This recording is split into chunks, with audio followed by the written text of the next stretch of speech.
Antes de comenzar, se debe señalar que esta es la segunda parte sobre lo ocurrido en la Casa del Horror de Amityville. La parte previa trató la cuestión de los asesinatos cometidos por Ronald DeFeo Jr. en contra de su propia familia. Se analizaron los hechos, se mencionaron algunas posibles explicaciones sobre qué lo llevó a cometer el terrible acto y se mencionó el veredicto en contra del asesino. Dejo el link en la descripción por si te interesa escucharlo.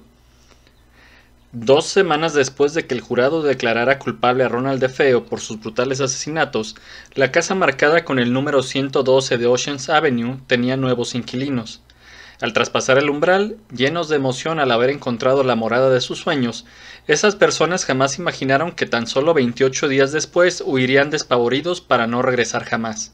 Pero, ¿quiénes eran estas personas y cómo terminaron en este lugar? George Lutz, de 28 años, era un ex-marín que se dedicaba a los negocios.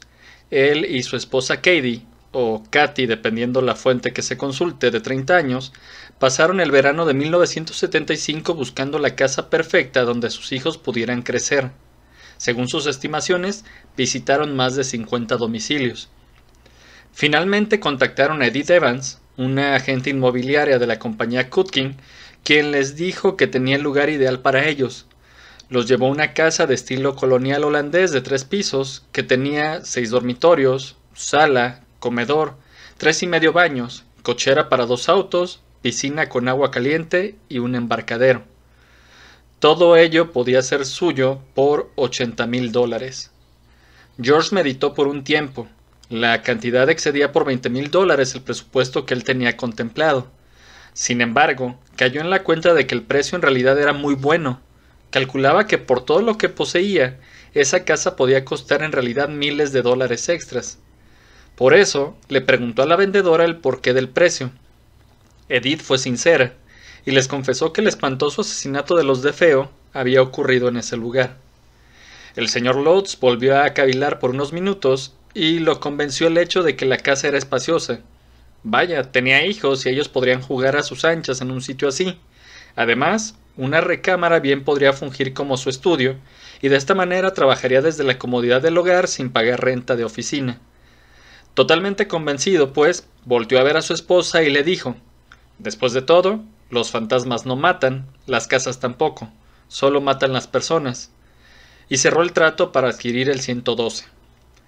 El 18 de diciembre de 1975, el matrimonio Lutz entró a su nuevo domicilio. Junto a la pareja llegaron 3 niños, fruto de un matrimonio anterior de Katy.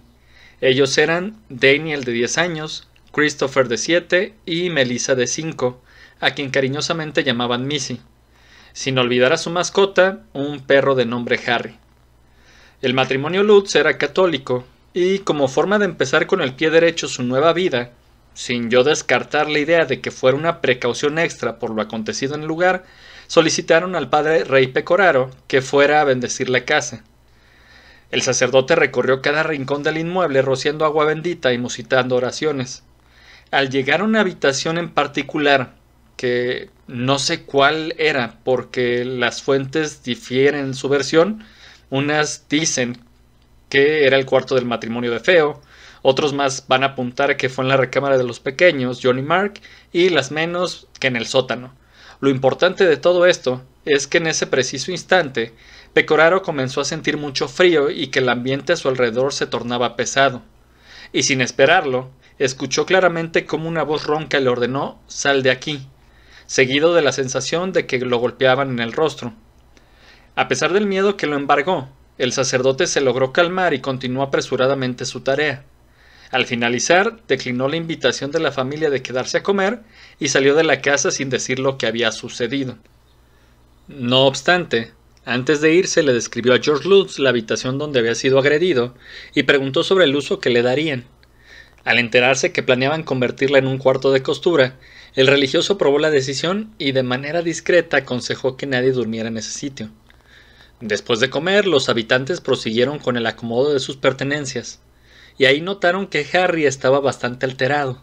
Es por eso que lo amarraron un rato para evitar tropezar con él mientras se desplazaban moviendo las cosas. En algún momento de la tarde y sin motivo aparente, el perro saltó sobre la cerca de la propiedad y comenzó a asfixiarse. Afortunadamente para el can, George y Katie se percataron de lo que pasaba y llegaron justo a tiempo para ayudarlo. Al final de ese día tan ajetreado, la familia se fue a la cama. Fue en plena madrugada que George se despertó sobresaltado debido a un fuerte golpe. Miró su despertador y vio que eran las 3:15 de la mañana. Se incorporó y se asomó por la ventana ya que creyó que el ruido procedía del embarcadero. Al escrutar la oscuridad, observó algo que le detuvo el corazón. Una sombra merodeaba por la casa del perro, y en ese preciso momento Harry salió de su refugio ladrando como loco.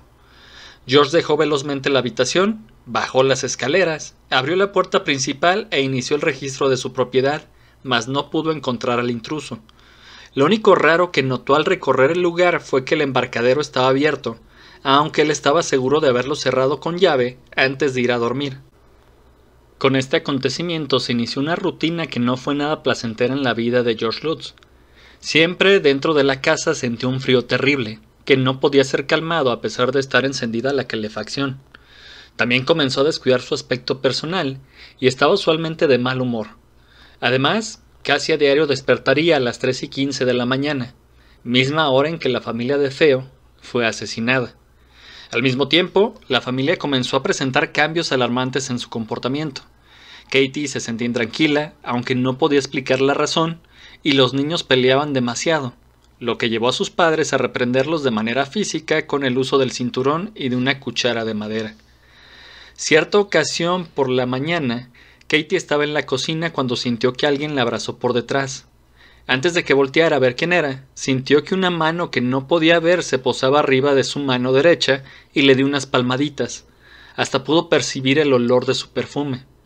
Expresó que no sintió temor, ya que el contacto le transmitía tranquilidad, pero a la vez era energético. Se giró a ver quién era aquella persona y sintió un escalofrío al ver que se encontraba totalmente sola. Sin embargo, no tuvo tiempo de reaccionar ya que un grito la puso en estado de alerta. Daniel estaba llamándola para que fuera donde se encontraba, y percibió miedo en su voz. Katie subió al segundo piso y entró al baño donde estaba su hijo.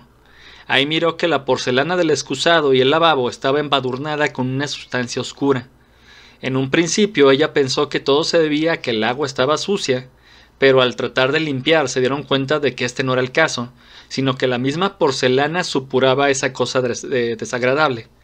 Lo más aterrador para los Lutz fue que a las pocas horas, esta especie de ectoplasma comenzó a escurrir por las cerraduras de las puertas y las paredes de la casa.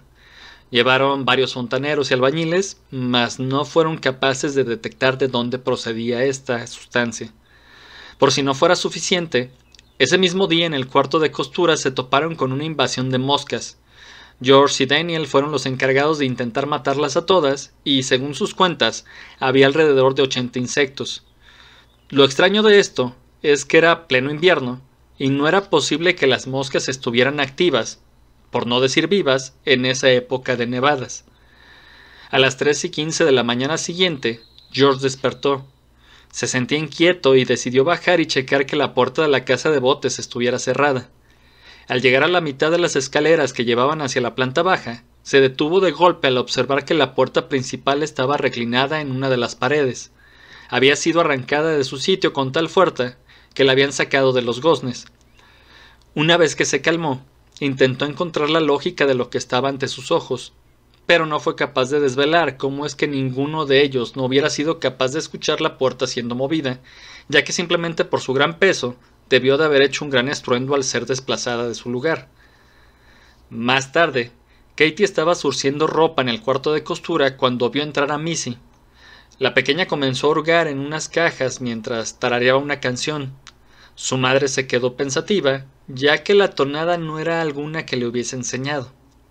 Cuando su hija salió, Katy fue tras ella para ver qué hacía. Missy llegó a su habitación y comenzó a jugar. En medio de su juego, la pequeña dijo: ¿No es hermosa la nieve, Jodie? Y su madre le preguntó inmediatamente que si Jodie era una amiga imaginaria, a lo que Missy respondió que sí, que era un cerdito que jugaba con ella. Días más tarde, el 24 de diciembre, el padre Pecoraro se encontraba convaleciente en su dormitorio debido a una alta fiebre. A pesar del malestar, no podía dejar de pensar en el 112 de Ocean's Avenue y en lo que él habitaba. Finalmente, Sabiendo que no estaría tranquilo si no lo hacía, levantó el teléfono y llamó a los Lodds. Al escuchar los sucesos que habían vivido, el religioso se armó de valor e intentó explicarles sobre el mal que habitaba su domicilio. No obstante, en ese preciso momento la llamada se cortó y el padre no pudo volver a establecer la comunicación. El día de Navidad, George Lodds despertó de nueva cuenta a las 3:15 de la mañana. Una vez más sintió que algo no estaba bien, pero decidió no hacer caso a sus instintos.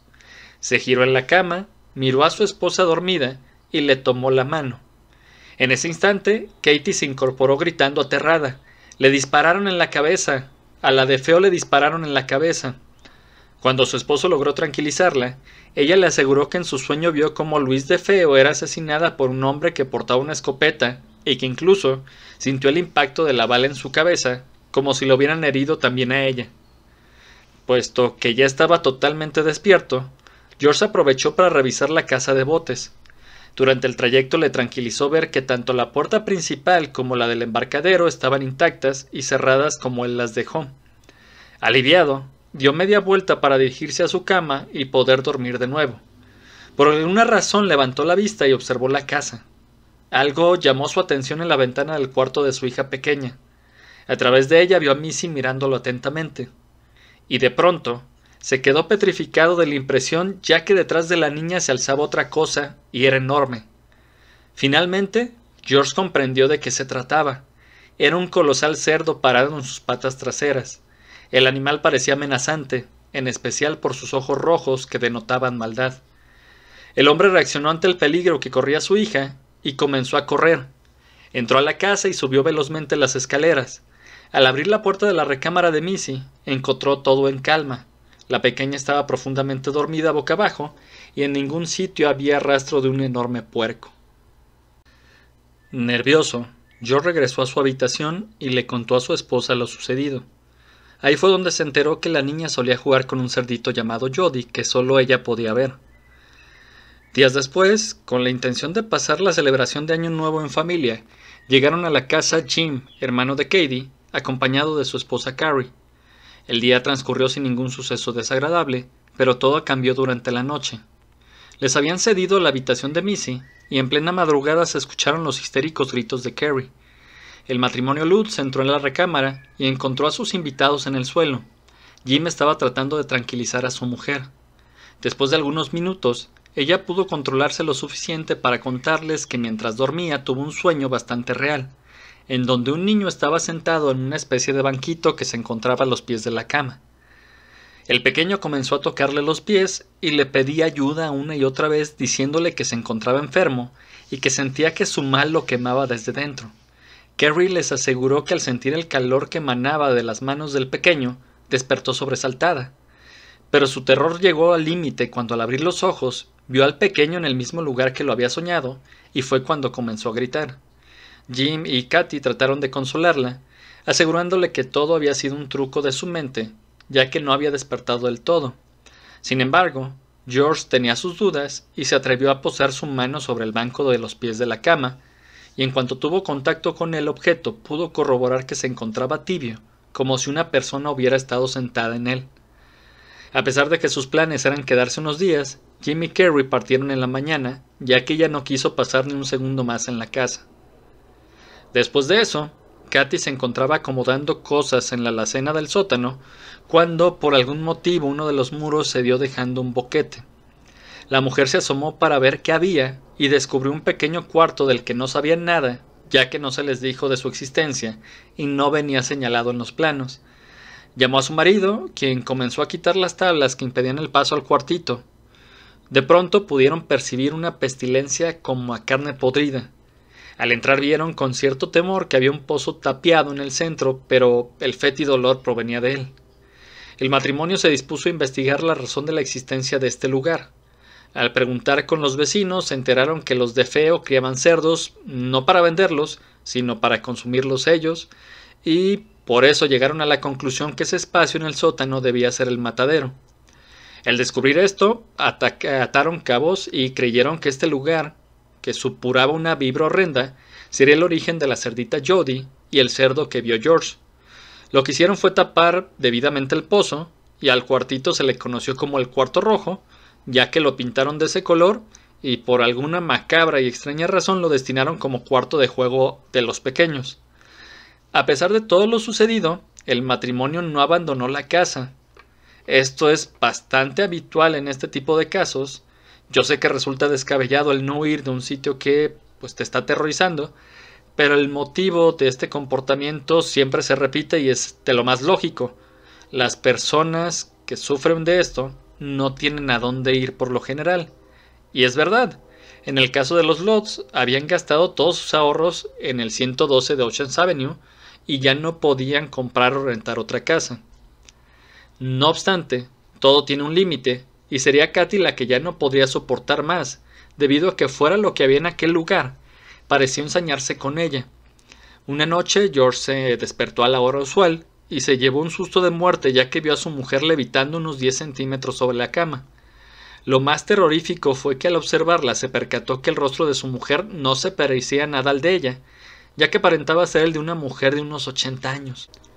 Controlándose un poco, George intentó bajarla, pero sin éxito. Fue hasta que la propia Katy, escuchando los gritos de su marido, abrió los ojos, con lo que cayó a la cama. Inmediatamente supo que algo estaba mal, no tanto por lo que George trataba de decirle a gritos, sino porque ella lo sentía. Corrió al baño y se miró al espejo. Al ver su reflejo soltó un alarido, porque lo que vio regresarle la mirada fue una anciana con los cabellos blancos. Todas las arrugas de su rostro y las canas estuvieron ahí por 2 días. Otra noche, la mujer se despertó nuevamente debido a una pesadilla en la que ella estaba envuelta en llamas.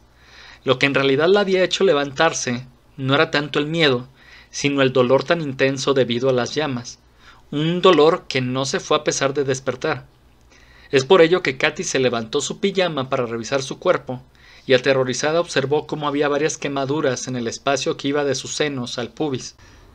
En otra ocasión el matrimonio estaba al anochecer en su sala de estar, charlando junto a la chimenea. En algún momento Katy miró hacia la ventana y gritó horrorizada. Su marido le preguntó que qué sucedía, y ella solamente acertó a decir que había visto un monstruo enorme con un par de ojos rojos mirándola por la ventana. George salió a revisar y no pudo encontrar lente, pero algo que lo conmocionó fue que al acercarse a la ventana de la sala pudo ver claramente impresas en la nieve las marcas de 2 patas que tenían la forma de las pezuñas de un enorme cerdo. Según se cuenta, lo que colmó la paciencia de los Lutz sucedió la noche del 13 de enero de 1976. Se encontraban ya en la cama cuando escucharon el fuerte ruido de unos tambores. Katy y George, atemorizados, buscaron el origen de los sonidos y lo localizaron en el cuarto de costura. Temerosos, abrieron la puerta y se sorprendieron al no poder ver qué provocaba el escándalo. Sin embargo, pudieron observar que los muebles y los tapetes de la estancia habían sido movidos hacia las paredes. El sonido era ensordecedor, y lo que más miedo les dio fue identificar la música como una marcha militar, de la cual podían escuchar y sentir el retumbar de muchas botas pesadas moviéndose al compás del sonido. Eso había sido suficiente. Al amanecer del día 14 de enero de 1976, los Lutz abandonaron el 112 de Oceans Avenue para no volver a pisar la propiedad jamás. Lo vivido por esta familia llamó la atención por haber sucedido en tan infame lugar. Es por ello que la prensa no tardó en presentarse en el lugar. La recepción de la información dividió al público entre quienes se burlaban de los Lutz y quienes los apoyaban. Es por ello que mencionaré los argumentos que dan tanto los que son escépticos como creyentes de este caso para defender su postura. Inicio primero por la gente que sí cree que este es un caso paranormal verídico y pues ¿cómo se inició todo este rollo y cómo trascendió? Bueno, debido que era algo que impactó tanto a la comunidad de Amityville, pues no se podía dejar pasar y los medios van a aprovechar esto. El reportero Marvin Scott del Canal 5 contactó a los Lutz para convencerlos de que le permitieran hacer una investigación paranormal en su hogar. George y Katy van a acceder no tan convencidos, con la condición de que ellos no iban a estar presentes cuando se hiciera esto. Con el permiso, pues, Scott contactó a varios investigadores, entre ellos al matrimonio Warren, y por alguna extraña razón, un experto en vampirismo también fue, para que pasaran una noche en el 112. Esta pijamada paranormal tuvo lugar el 6 de marzo. El consenso general de los expertos es que sí existía algo maligno habitando ese lugar. En el caso particular de los demonólogos favoritos de todos, Ed afirma que el ambiente era muy pesado, ya que sentía como si descargas eléctricas recorrieran su cuerpo. Además, aseveró que algo lo había empujado en las escaleras que iban al segundo piso de manera tan violenta que estuvo a punto de caer. Por su parte, Lorraine sufrió mucho en la casa. Afirmó que el sitio le drenaba la energía con tal velocidad que no era capaz de pasar más de media hora ahí. Tuvo además una visión de los cuerpos de los DeFeo cubiertos por sábanas blancas, y cuando entró en el cuarto de costura, ella dijo que había sido como estar en el infierno por culpa del ente maligno, ese demonio que ahí habitaba. El resto de investigadores estuvieron de acuerdo que las manifestaciones sobrenaturales estaban ahí. Incluso hicieron mención de haber contactado al espectro de un nativo americano que les pidió que abandonaran esos terrenos que habían pertenecido a su pueblo. Eso sí, les dijo que él no había tenido nada que ver con los DeFeo y los Lots. Él no se había manchado, que era otra cosa, pero no les dijo qué era. Lamentablemente, de todo esto no existe ninguna prueba fehaciente. Solamente se basan en la palabra, ya sea oral, en videos o en grabaciones, o escrita en libros de todas estas personas. Lo único que se tiene como evidencia paranormal factible es la famosa foto de un niño que se asoma por las escaleras de la segunda planta. Naturalmente, su veracidad siempre ha estado en duda. Quienes creen que es auténtica señalan la semejanza de este menor con la de uno de los niños del matrimonio DeFeo, uno de estos niños que fue asesinado ahí, y quienes son escépticos argumentan que simplemente se ve a un niño cualquiera que entró a la casa, aunque Scott siempre declaró que ningún infante estuvo presente durante esta velada paranormal. Lo que fue sorprendente y que sirve también para los que creen en el caso es que al año siguiente, los Lots accedieron a vender su historia para que el escritor Jay Anson escribiera un libro narrando la pesadilla que fue estar en esa casa. La obra salió ese año de 1977 bajo el título El terror de Amityville, una historia verdadera. Esta publicación es la responsable de todo el imaginario colectivo alrededor de este caso, no solamente de las tantas películas que han salido, sino de los documentales, blogs y videos como este. Todos los que hablamos de este caso nos basamos casi 100% en lo que Jay Anson se encargó de darle forma a esta historia, y él dijo que investigó lo que es la historia de la propiedad y de enumerar todas las terribles experiencias que sus inquilinos sufrieron. Según él, el terreno donde se erigía la casa era parte del territorio de unos nativos, cuyo nombre no voy a pronunciar porque para mí es un albur. En el video o en la caja de descripción pondré este nombre de esta tribu, y de acuerdo con el autor, esta cultura tenía la terrible costumbre de que a sus enfermos graves o moribundos los enterraban de tal manera que no se pudieran mover para dejarlos morir solos y que no les estorbaran. El siguiente acontecimiento perturbador en ese terreno se dio a finales del siglo XVII. En esa época llegó a Amityville un hombre llamado John Catchum, procedente de una localidad en Massachusetts llamada Salem. Por si esto no fuera poco, no les dijera nada, Catchum era un prófugo, ya que había sido acusado de brujería y entonces tuvo que poner pieza en polvorosa para que no lo mataran. En este terreno construyó una casa y en ella continuó llevando a cabo sus rituales. En algún momento los habitantes de Amityville se dieron cuenta de lo que John hacía en su propiedad y comenzaron a temerlo y evitarlo. Es más, se corrió el rumor de que el hombre llevaba a cabo sacrificios de animales y personas en este sitio. Cuando Catchum murió, no se atrevieron a sepultarlo en el cementerio. Según Jay Anson, lo que hicieron fue enterrarlo en el sótano de su propiedad y acto seguido quemaron su casa. Y es a partir de ese momento que el lugar comenzó a ser un portal de actividad paranormal.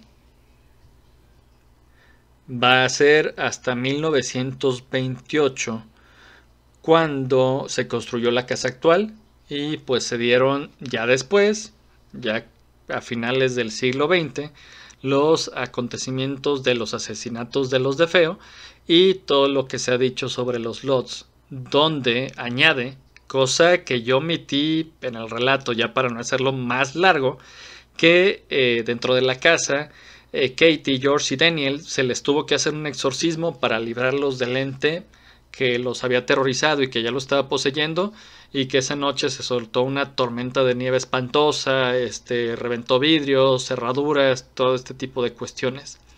Y por último, en esta serie de argumentos que abogan por la veracidad del caso, están los testimonios pues de quienes lo vivieron, sobre todo de los dos hijos del matrimonio Lutz, que fueron Daniel y Christopher.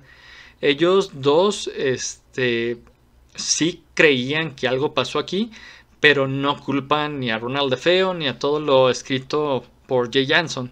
Simplemente ellos mencionaron como el culpable a George Lutz, a su papá, ya que lo describieron como un hombre que nunca se supo desempeñar como padre. Es más, nunca los dejó llamarlo de ese modo, solo podían dirigirse a él como George o señor Lutz. Afirmaron que él era muy afecto a leer libros de vudú, demonología, brujería y ocultismo, y que era común que los obligara a practicar con él lo que llamaba magia trascendental, en donde él invocaba demonios para que lo ayudaran en sus negocios.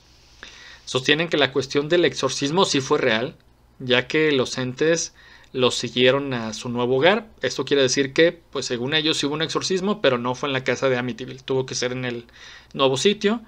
Y de manera reciente, entre comillas, lo que se sabe es que Daniel salió en un documental llamado My Amityville Horror, y lo pueden encontrar en YouTube. Y Christopher anunció unos años atrás que iba a publicar un libro contando sus experiencias, del cual no tengo idea si ya vio la luz. Ahora, por la parte de las personas que creen que todo esto es falso, los escépticos, pues ellos no creen nada de lo que sucedió aquí, y los puntos que estas personas van a resaltar es la historia creada por John Anson y los Lutz son los siguientes. En primer lugar, entrevistando a algunos a los descendientes de esta tribu que él menciona en su libro, pues estos han negado rotundamente en varias oportunidades que sus antepasados llevaran a cabo estas prácticas asquerosas que señala Anson en su libro. En segundo lugar, han ido a los archivos históricos de la localidad y no han podido encontrar la existencia de un hombre llamado John Katchum que procediera de Salem, ni tampoco que existiera una construcción en el área y que mucho menos fuera consumida por un incendio. También todo indica, según por contradicciones que hubo en algunas entrevistas, y también por parte de Edith, esta agente de bienes raíces, que pues los Lutz sí conocían de la existencia de esta infame habitación roja y que no era más que una simple alacena. Eso era todo. También algo que llama mucho la atención para estas personas es que ninguno de los propietarios posteriores padecieron situaciones similares, ni los que vivieron antes de los DeFeo, ni los que vivieron después de los Lutz han tenido pedos de demonios, poltergeist, asesinatos. Es más, la familia Cromarty, que fue la que inmediatamente habitó el 112, aseguró que al llegar ellos vieron que todos los muebles, puertas y cerraduras que había en su hogar eran los originales que estaban descritos con la compañía de bienes raíces, y esto quiere decir que no pudieron ser dañados durante la estancia de los Lutz por los demonios, el ectoplasma y el exorcismo. Algo que sí es de mucho peso para los que son escépticos es que cuando esto empezó a tomar relevancia, pues la diócesis de Amityville, o la que es de ahí de esta área, sacó un comunicado en donde declararon que el padre Ray Pecoraro jamás puso un pie en aquella casa y que su único contacto con los Lutz fue a través de unas llamadas telefónicas cuando Katy le habló para describirle sus problemas con las levitaciones, y que el padre se limitó a darle como una consulta por teléfono de qué es lo que podía hacer. Y lo que más ellos señalan como prueba es que William Weber, que era el abogado que representó a Ronald DeFeo, cargó contra los Lutz después de que se hizo famoso ya al 100% el caso, porque no habían cumplido adecuadamente con un trato que ellos habían hecho. Según las fuentes, este abogado y los Lutz sostuvieron una reunión en donde, después de tomar varias copas de vino, en algún punto el legista les propuso al matrimonio pues que lo ayudaran, que contaran que ellos habían sido víctimas de apariciones demoníacas en esta casa donde Ronald DeFeo había masacrado a su familia. Esto era importante para Weber porque pensaba presentar una apelación para que el caso de su cliente fuera revisado y se le pudiera revocar o al menos reducir la sentencia. Su argumento seguía siendo, como se vio en la primera parte, como es de conocimiento muy general, es que pues su cliente tenía que ser inimputable, ya que unas voces demoníacas lo alentaron a realizar los asesinatos, y qué mejor evidencia que lo apoyara que un nuevo caso extraño en el 112 de Oceans Avenue. El acuerdo fue que los Lutz hablaran con Jay Anson para que éste elaborara la historia y sacara un libro. Así, ellos alcanzarían fama y fortuna, y Weber aprovecharía el impacto para ganar el caso. Algo que de todos modos no ocurrió. Ronald DeFeo siguió preso y murió en la cárcel, creo que fue el año pasado, y parece ser que el único beneficiado en realidad pues fue Jay Anson. Pero bueno, yo hasta aquí llego. Si me lo preguntan, y que sé que no me lo van a preguntar, pero yo me inclino un poquito más a que el caso es un fraude. La verdad, leyendo extractos del libro de Jay Anson, que no tuve el valor ni las ganas de leerlo completo, y viendo todo lo que hay alrededor, pues sí, se me cayó, y considero que este caso de Amityville vendría siendo como el abuelito de lo que en su momento para México es La Casa de Cañitas, porque pues en realidad un libro que te cuenta que en 28 días una familia vivió uno de los peores casos paranormales de la historia, en donde le están pasando una cosa tras otra, tras otra, tras otra, que no tienen pausa, no tienen pies ni cabeza, no sabes en realidad qué está sucediendo. Es un fregadazo de terror tras otro, según en la visión del autor. No te da tiempo, ni a la familia le daba tiempo de respirar, y en realidad no sabes qué está sucediendo porque tienes gente sombras, tienes exorcismos, tienes demonios, pero también es como de, canijo, se supone que este tipo de situaciones, y más cuando interfieren demonios en el conocimiento popular, deben de ir poco a poco para estas fases que tienen los demonios de actuar, y aquí no te los cumplen. Pero la mejor opinión es la tuya, el creer si es un caso auténtico o una simple farsa. Y hablando de fraudes, en esta ocasión no queda claro si los Warren tuvieron algo que ver. Pareciera que por una vez no estuvieron detrás de todo esto. Simplemente se mantuvieron al margen. Ellos fueron a investigar la casa porque obviamente era una oportunidad para salir en los medios. Y pues ellos, ya cuando empiezan todos estos dimes y diretes, se mantienen al margen. Y pues en realidad ellos simplemente se quedaron callados. Sí usaron la investigación que hicieron ahí para aumentar su fama, pero no se metieron para no perder prestigio. Creo que fue lo más prudente, no salieron raspados de todo esto. Y pues sin más, gracias por haber llegado hasta aquí. Si te interesan casos paranormales, asesinos seriales, las leyendas, los mitos o la historia, puedes consultarlos en la Clio de Guanatos. Encuentras este proyecto en diferentes plataformas. Creo que todavía existe en Spotify, en Anchor, en Radio Public, Apple Podcast, Google Podcast y obviamente, que es la plataforma que yo más manejo, el YouTube. Reiterando el agradecimiento, pasa buen día, tarde o noche. Hasta pronto.